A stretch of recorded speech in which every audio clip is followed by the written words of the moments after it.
We continue now at the top of Daf Kuf Chesam and Beis and Meseches Bava Basra. This is Bava Basra Daf 108b. On the previous Amud, the Mishnah said that a father inherits his son and a son inherits his father. And the Gemara questions the order of the Mishnah because by starting with a father inheriting his son, that's talking about a case where the child dies while the father is alive. That's like starting with a punishment. Why would we start with that case?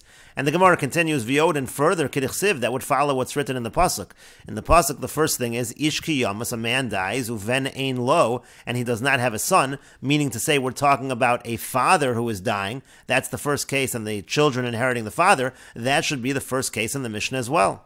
And the Rashbam explains, V'yod k'dichsiv, Ish ki yamas ubein ein lo, a man dies and he doesn't have a son, and we darshan hayesh lo ben, if he does have a son, beno yarsha, that's where we learn out the idea that the son inherits the father. V'chihechi, the Parshas Nachalos Pascha, B'Yerushas haben la'aviv, just like the Parsha of inheritance begins by talking about a son inheriting his father. That's what the Tana of our Mishnah also should start with. And so why does our Mishnah begin with the case of a father inheriting his son? And the Gemara answers to that, V'tana, in terms of the Tana of our Mishnah, Aidi da'as yalem midrasha, since the idea of a father inheriting the son is learned from a drasha, chaviv olei, so that's more beloved to the Tana, and that's why we begin with this. And the Rashbam explains, da'as yalem midrasha sha'av nochel es beno, there's a drasha that a father inherits from his son, and that's why we begin with that case. And the Gemara says, Umay drasha. Now, what is the drasha that a father inherits his son? Titania, because we learned in a brisa, she'ero, it says in the pasuk she'ero, that talks about the fact that his close relation, his relative inherits. Who is that referring to? The brisa says, Zeh ha'av, that's referring to the father, that a father inherits from his son. Melame, this teaches, sha'av kodem la'achin, that the father comes before the brothers. And the Rashbam explains, the Tanya Nesatam es nachalaso l'she'ero hakorov elav. That's the pasuk. You give his inheritance to the close relative. Zeh ha'av, that refers to the father shel meis. It refers to the father of the deceased. V'ashmin and krush ha'av pa'amim she'yoresh es beno. That's what the pasuk is teaching, that sometimes the father inherits his son. The she'ero hainu aviv, because she'ero refers to his father. K'dichsiv, as it's written in a different pasuk, she'era v'cha, it says it's she'era v'cha, so that refers to the father. K'delakamon, as we're going to say. Uchsiv nami kim She'ero hakarov elav li'imo li'aviv, uses the word she'ero over there as well. Melamed, this teaches sha'av shel meis kodem la'achiv shel meis. The Brisa tells us that the father of the deceased comes before the brothers of the deceased. Kagon shemeis Ruvain below banim. For example, if Ruvain dies without children, so Yaakov yarsho, so then Yaakov will inherit him. Yaakov is the father of Ruvain. V'lo Shimon achiv yarsho, and his brother Shimon is not going to inherit. The idea is that a father comes before the brothers. And the Brisa continues, Yachol yeh kodem leben. I might think that the father comes before the son, meaning the father of the deceased maybe inherits before the son of the deceased. Talmud Lomer hakarov karov kodem. The pasuk says hakarov. We understand that the closer relative comes first. And the Brisa continues, why should we include the son and exclude the brother? Meaning, why do we say that the son is the one who comes first, and then comes the father, and then comes the brothers? Why are the brothers so much later?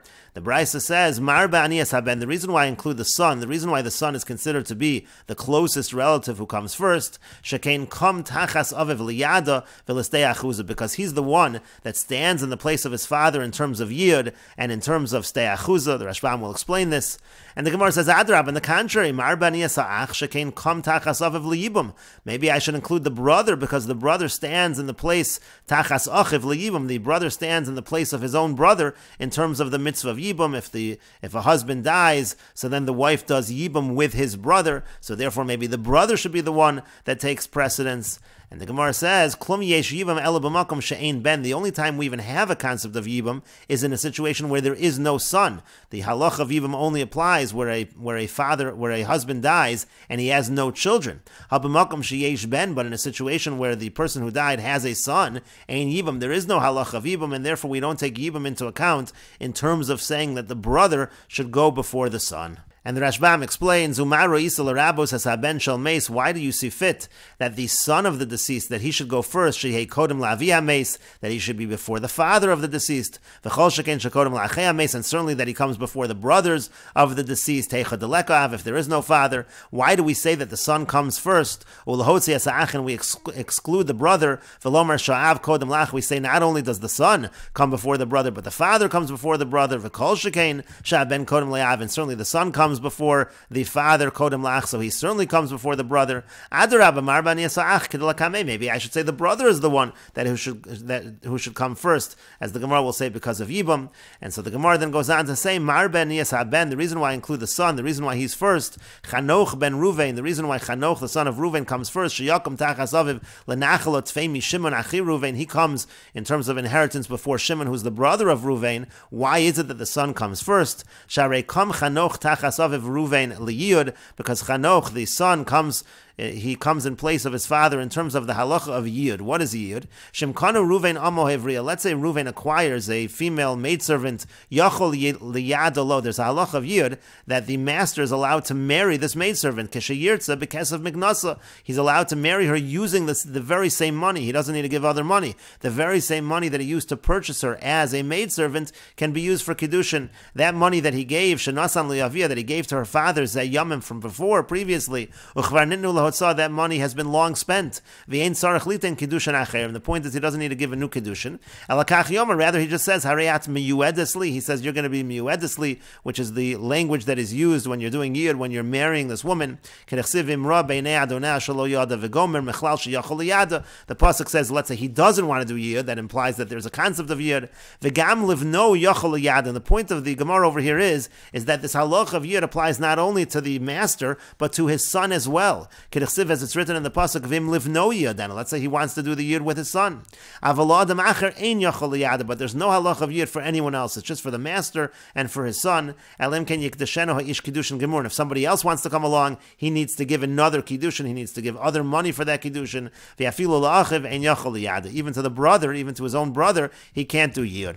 Also, something that another reason that the son comes first is because the son stands in the place of the father for Sdei Achuza. The Darshinim be'erchen, because we darshan in erchen be'perkein magdishin v'tanya nami v'toras kohanim. It's a brisa in Toras Kohanim as well. V'im lo yigoel es asad ba'olav shehigdisho. Let's say you have a field and the field was sanctified, it was made hektish, and now there's a halach of redeeming the field. The owner can redeem the field. V'yimachar es asad hagizbar machar li'ishacher. Let's say the treasurer of the Beis HaMikdash, he doesn't sell it to the original owner, but sells it to somebody else.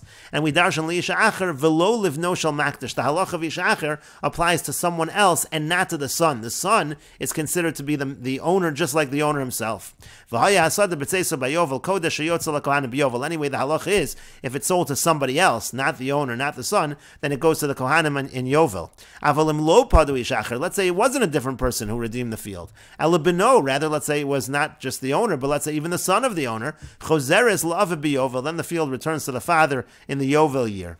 Let's say the brothers, or the brother of the owner is the one that redeemed it, then it would be like an acher, it would be like somebody else. It goes to the kohanim, like it says leishacher, that refers to his brother. But the son is not considered acher, and that's what the Gemara means to say, since the son stands in the place of the father for both yiyud and for stei achuza, so he comes first. But the Gemara continues, the only reason the son comes before the brother is because we've refuted the Yibum reason by saying that Yibum does not count as a reason for the brother to come first, because Yibum only exists when there is no son. But if there is a son, there's no Yibum, and that's why we say that the son is the one who comes first. And so since you have that refutation, that's why the son comes first. Halavach, it sounds like if not for that refutation, if I would think the brother is better, the brother does come first because of this Yibum argument. But why would we even think that? Even if the Yibum argument is a good argument, still don't you have two arguments for the son? Like we said, we have the argument of Yud and Stei Achuza Tepuk. Shouldn't we just say that again it should be 2 against 1, as the Gemara will say? And we will continue with this discussion in the next video on Daf Kuf Tes Amud Aleph.